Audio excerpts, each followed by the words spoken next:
So, given the way that, little peek behind how the sausage is made, this is the first video that will be going up since I got my hair cut beyond the live stream that I did on Sunday. So this is the first video where I have the short hair that's not a live stream. So there'll be a couple of the Miyazaki movies where I still have the long hair, and then it'll shift around, and then blah blah blah blah blah. So yes, I have short hair. The dog's not up here. She's downstairs with my mom, which is fine. So, Black Clover.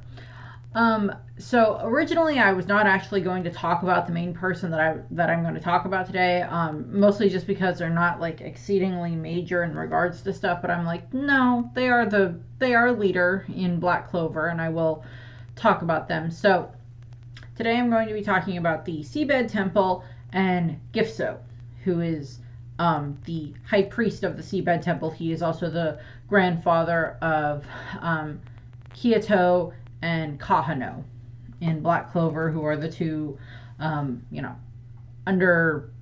underwater citizens that befriend Asta and Noel and everything like that. And the Seabed Temple is, of course, a very it's a grand magic zone east of the Clover Kingdom, and then it is a huge underwater city that is just made out of like stone and coral and everything like that, and it's beautifully designed.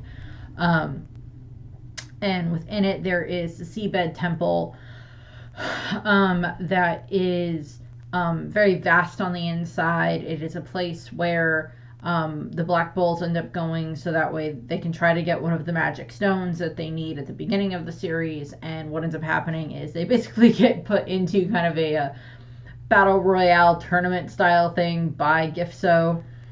Also, in regards to the Seabed Temple, they end up, that is where the citizens tend to worship their sea god Leviathan, who is the giant sea dragon. So it's supposed to be in regards to, worshiping that. Which Leviathan very recently in the manga has come much more back into, part of that, and I'll get to that later in the video. There's not too much. There's like within the temple, there's like these mazes of tunnels leading to all of these different landscapes and inside of the temple that are, very interesting. We see a lot of them during the battles that Asta and the Black Bulls have against the Seabed Temple priest, plus also against Veto and a bunch of the other Eye of the Midnight Sun people that make their way inside. So, going into actually talking about Gifso. Gifso, as I said, he is the high priest of the Seabed Temple. He is 88 years old. So he's actually the oldest of all of the different rulers and leaders that I have talked about for Black Clover. And his family is Gio, who is his son, who is one of the Seabed Temple kind of lower priests or so, and then his grandchildren, as I said, are Kyoto, his grandson, and Kahano, his granddaughter. Prior to recording this, or like the day or so before recording this, I kind of speed watched the Seabed Temple arc just to double check all the different, points that he interacts with them, all of the different characters, including the Black Bulls. Mostly he interacts with Yami just because like they're stuck in a room for the majority of the thing, but oh, I hear Brenda. I hear the dog. I'll be right back. Doug. Her eyes had a door. There was a door, Mommy. I didn't like the door. Why was the door closed? Well, the door was closed because you were downstairs, and I wasn't sure if you were going to come upstairs. But of course I came upstairs. This is where you are. Yes, I love you too.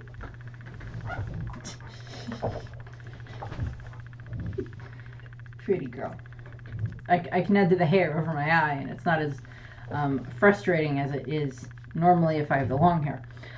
But back into Gifso, he is, of course, the leader of the Seabed Temple. He's like the leader of the sea folk, the underwater folk. I don't remember what their exact name is. They're not merfolk because they're not mermaids or anything like that. Like in One Piece, they have the merfolk and the fishmen and everything like that. In Black Clover, that's not the case. They are just citizens who happen to humans that happen to live underwater in this Grand Magic Zone, Seabed Temple area. And Gifso is basically their leader. So, technically, the earliest that we ever see him is like probably five or so years before the story starts. A little more than that. Fast driver driving by. This is a residential area. Please slow down. That sounded like a motorcycle, though. But so kind of like we get this flashback at one point during the arc, and it's basically Gifso thinking about when Kyoto and Kahano were young, and we see him and Gifso watching as the two children are performing. Kyoto loves to dance, and he has like his blade dances that he does. And of course, Kahano sings very beautifully, and the two of them are putting lots of practice into their, lots of hard work and practice into both of those skills, because they want to be able to, be able to get to the point where they can perform on the surface and everything. And yes, they want to make money, but they also want to bring like the joy that their dancing and their singing can bring to the surface. They want to bring that joy to people and such, which I love about those two. It's like, yes, they want to become famous for this stuff, but they also want to do it for these other reasons as well. So they have that there, and we have Gifso and his son, their father, watching them as all of this is happening, and he's like, he says hard work will never betray you, and he wants to support their dreams, and he has subsequently supported their dreams in regards to helping them become stronger and everything over the years and such. He does, it is stated by, I believe, by Kyoto, who says that their grandfather, that if they can beat the Black Bulls during this little tournament thing, little trial thing that they're doing, that, then that proves that they're strong enough to be able to go inland, as in like beyond just being on the beaches of the Clover Kingdom, they can travel further inland. And they'd be strong enough to be able to protect themselves. Which I'm like, I can see where that logic comes from. Gifso is being protective in the fact that he doesn't want his children or grandchildren or citizens to get hurt being out in the surface world. If someone happens to find out what they are or whatever, he doesn't want them to be in trouble. So we have that. Basically, what ends up happening is, really when we're introduced to him is when the Black Bulls go into the Seabed Temple, because they're told by the citizens of like, oh yeah, if you go in the Seabed Temple, that's where our high priest is, and that's where the magic stone is. And they basically like put them in there, they close the doors, they turn around and they see Gifso standing there, where he then attacks them with this like sea serpent looking thing that is it's a monster toy. It's like, we don't see him use that many attacks, but it's like it's just like a toy that's made out of magic, and it attacks them. And then Charmy is very upset that she can't eat it. But also it is just very easily defeated by Magna and Gauche and Luck, just all working together very quickly to just like, dispatch it. It's done with. And like Gifso is like impressed with the fact that they were able to take care of his little toy so quickly. It's not a toy, it's not a little toy, it's a giant thing that would freak me out if I saw it in person. And he's like, oh, I'm very impressed with your powers and everything like that. And he's like, I am the high priest of the temple and everything like that, and you have to play a game in order to get the stone.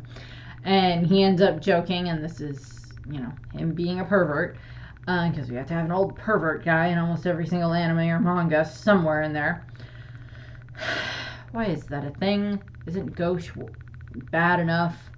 And Fenrir to a degree. But he says it's a breast touching game and tries to go after like Vanessa and Noelle, and Noelle just like punches him and threatens and like just like stabbing him in the back with her, keeps stepping on him and everything like that. And Austin's like, maybe you shouldn't attack him. Noelle's like, why shouldn't I? I'm royalty. It's like, that can't be your excuse for everything, girl. And so he's like, okay, fine, that's not what it is. So he's like, okay, what we have here is we have this special setup where it's like, okay, or we have this like tournament thing set up where it's just like,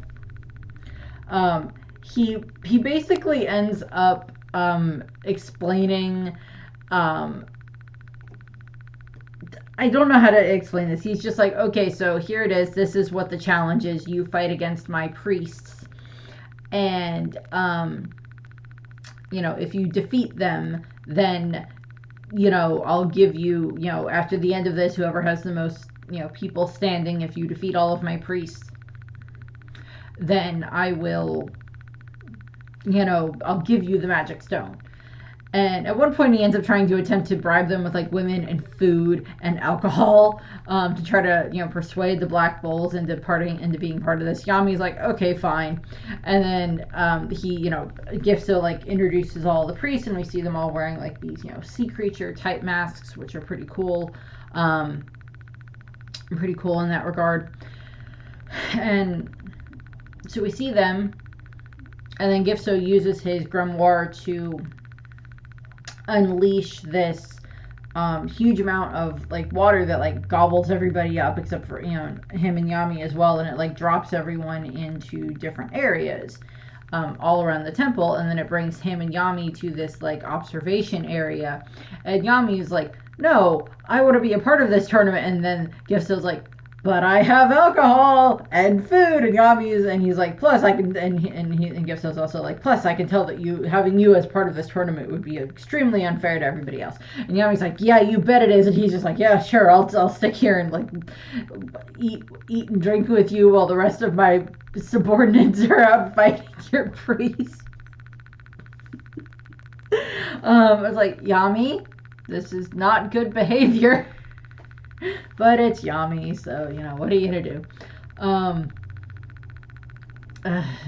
And so they start going through, so like they're sitting and talking and enjoying this, while they're watching on like these different screens that are like made of water that are projecting what's going on around the Seabed temple, and like they're watching as like the different Black Bulls are all interacting with the other priests from the temple. One thing that Gifso says is he's like, oh, all of my priests here are all this certain rank, or would be equivalent to like this certain rank within the Magic Knights. And then Yami's like, yeah, well, most of mine are like this lower rank or whatever. And he's like, oh, maybe this won't be all that fair. And then they watch as several of them proceed to easily defeat several of the different priests very quickly, which is just kind of hilarious.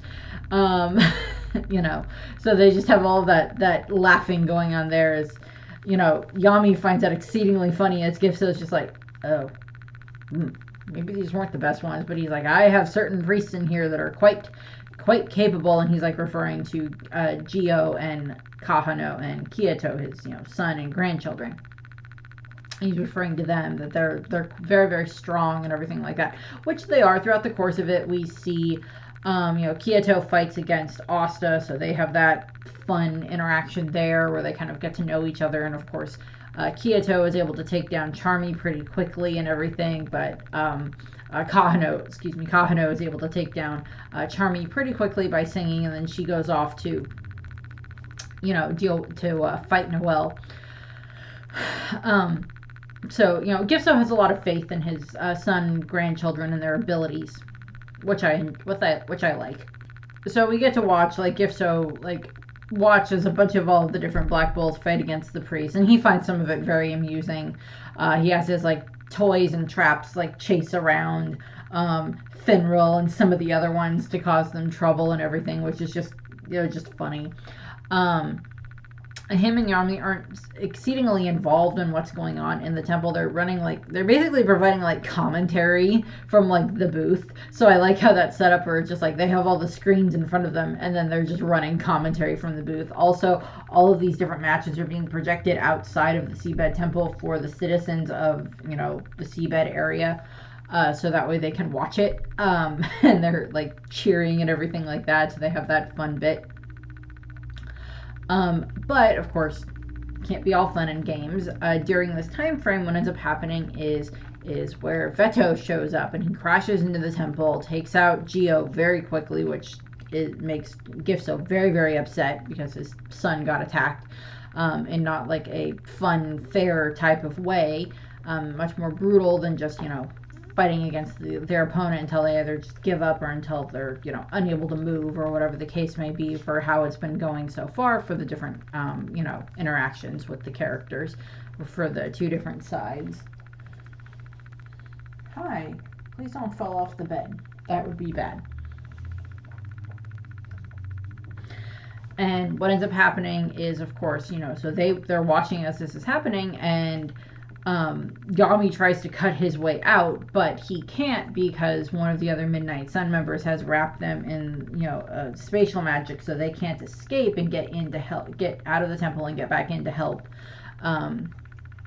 the rest of the Black Bulls and the members of the, priests and the different priests from the temple. So they're watching that, and eventually what ends up happening is, of course, Gifso is very worried because he watches when Veto is fighting against Kyoto and against Kahano, along with, Asta and Noelle being in there. He's watching as this is happening. He's very, very worried and upset about the fact that his son got taken out and his grandchildren are, being hurt and all of this. And he also watches as, well, it's also Veto just basically straight up threatens to kill anyone if they, if the captain, if, Yami and if Gifso interfere, he will kill everyone. And of course, Gifso basically changes up the rules for the little tournament to just basically defeat the Eye of the Midnight Sun as opposed to defeating each other so they can work together. So that helps. Also, he's actually very impressed when Luck and Magna are able to work together to try to defeat Veto, but that doesn't go very well because while their magic is very strong, Veto is able to take it very easily and doesn't really take any damage to it. And then, of course, he is also, he cheers on Kyoto and Kahano, and they work together to try to take out Veto, but that doesn't work very well, and that's when they get very badly hurt. Kyoto gets his leg crushed, and of course Kahano gets her throat crushed, and everything, and he is just he's very, very worried and very upset, and he's very angry about watching this because he's literally stuck in this room and he can't get out, and he, his son's hurt and his grandchildren have been very, very hurt, taking away, the fact that, Kyoto loves to dance, and now his leg, he doesn't have one of his legs anymore, so that's going to be a lot harder for him to do. And of course Kahano, her voice is part of her dream, and he's like, now she doesn't even have that. And so he's very, very upset and concerned about that. So very, very understandable for why he's very angry about this. And basically, this is when Noelle shows up, and they watch, him, Gifso and Yami watch as Noelle is able to actually unleash her, sea dragon's roar for the first time, where she, attacks, Veto in that regard, and it causes so much magic to radiate from Noelle that it radiates with the temple itself, which I think was a clever way of doing this, because given what we're going to see later with Noelle, when I mention this a little bit later in the video, the temple is built to the sea god, to Leviathan, is one of the things that they worship within the temple. And, her sea dragon's roar is very much based off of a Leviathan. And so when she unleashes her blast and everything like that, Gifso is very, very impressed and amazed with this, and he claims that she must be a sea goddess, given the power that she just wielded and the shape that it took. And he's very, very, very impressed. It actually kind of looks like he's getting ready to start praying and everything like that. I don't think Noelle would necessarily mind that, given her attitude about most things. But what ends up happening is, of course, Noelle is able to do a fair amount of damage to Veto, but Veto is also able to heal himself, which of course just makes Gifso even more worried. This leads to where, this basically leads to where Yami ends up developing this, spell, the dark cloak dimension slash that allows him to cut through the spatial magic that's trapping him and Gifso in this room, and that allows both of them to escape and get to where Veto is. And during this time frame, this is when Asta has shown up, and he's, him and Finral and Vanessa are all working together to try to take out Veto during all of this, with Asta and his anti-magic and everything. And Vanessa using her strings, and Fenrir using his spatial magic and portals to help Austin move around the battlefield and all of that. So we're getting to see a bunch of that. That's happening at the same time when Yami and Gifso are trying to escape, and they do manage to get out of the room, and they get to where everything is, and it's just after Asta has managed to kind of knock Veto down. And Gifso is he runs over to where Kiyoto and Kahano are, and he he runs over to them, and he's just hugging them, and so happy that they're still alive, and that their injuries are at least treatable to a degree, that they're not dead.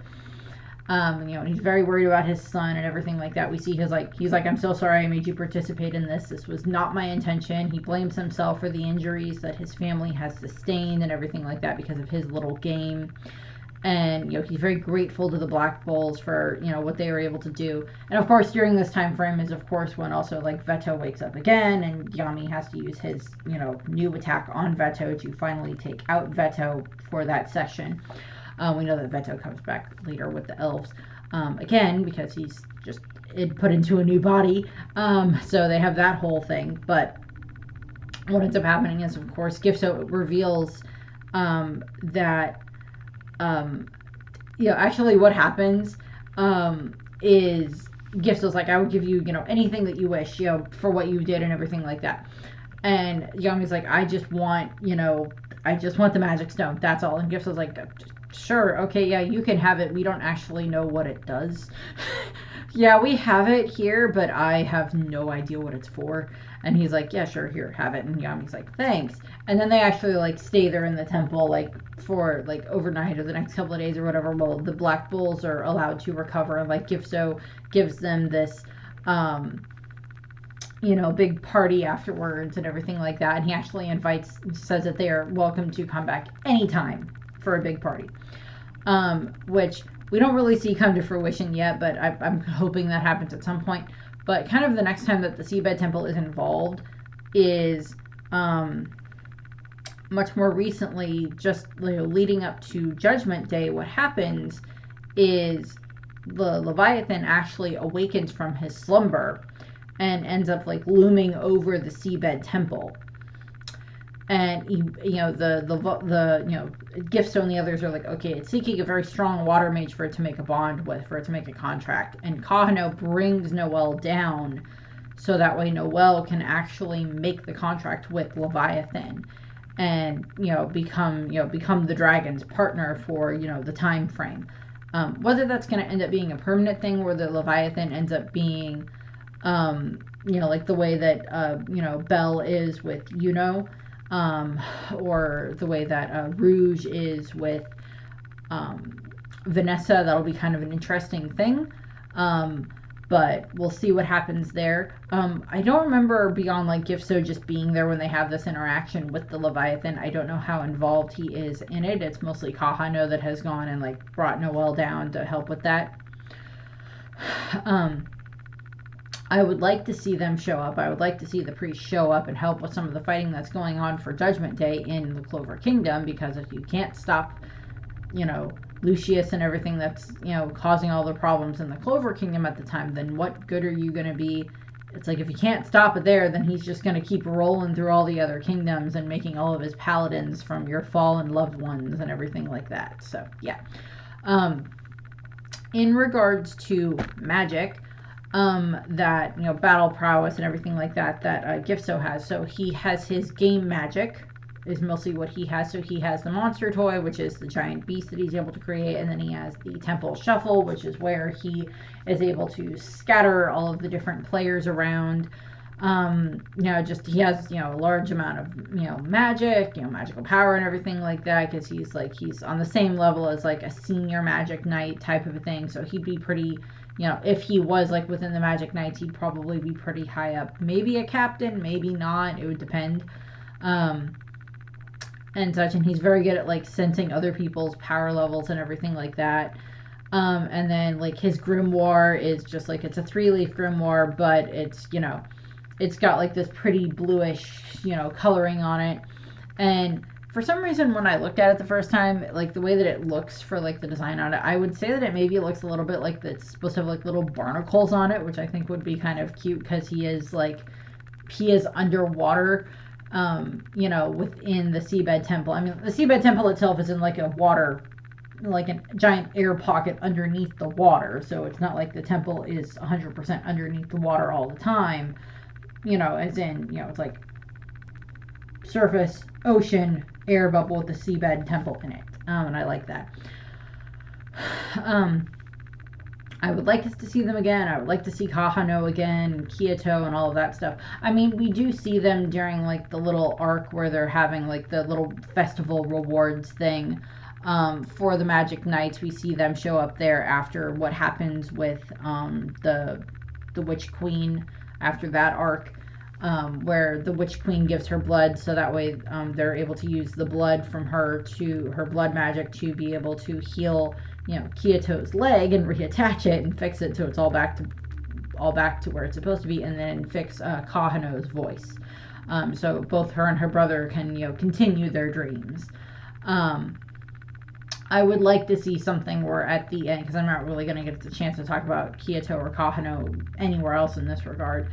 But I would like to see it that they end up doing something where, you know, at the end of everything, like we see them, you know, Kyoto dancing and Kahano singing, you know, up in the middle of the city or whatever, after everything's been, you know, taken care of for Judgment Day and those enemies have been defeated in that regard. So that's what I have for this video. Not an exceedingly long one, but he's not an exceedingly involved character. He's in like one arc, and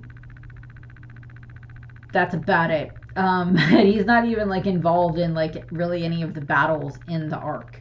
It would have been interesting to see what else he was capable of, given like his, you know, years and years of magical knowledge and everything like that. It would have been interesting to see what Gifso would be capable of.